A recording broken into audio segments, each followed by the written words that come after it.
Okay, you're making progress.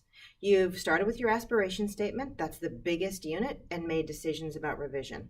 Now we're moving on to the next unit, which are your priority components.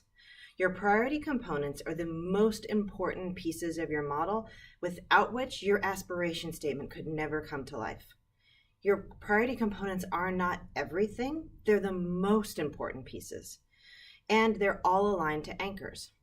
So for each of you, your current set of priority components is a little different, which makes sense because your aspiration is different, and your aspiration is different because your context is different.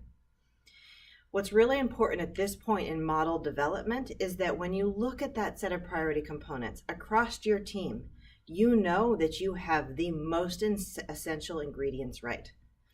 For a lot of you, these components kind of came naturally. You set your aspiration statement, it felt good, it felt right. The next step was to say to yourself, okay, which components matter most?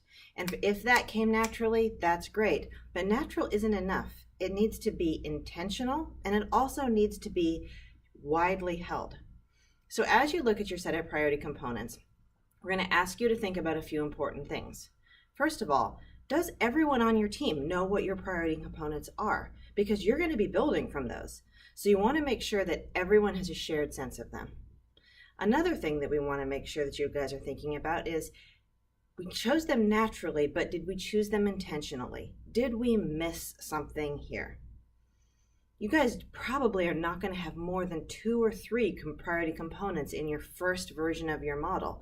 You can add more later, but for now, make sure those 2 or 3 address everything that's most important to you as a design team about what you're building. The third thing that I want to make sure you guys are thinking about as you assess your priority components is, do you know why you chose them?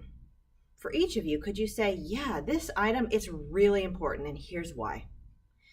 As long as you know why, your team knows what, and you have agreed that it's the set that drives your aspiration forward, you are in good shape with your priority components and you should keep on rolling.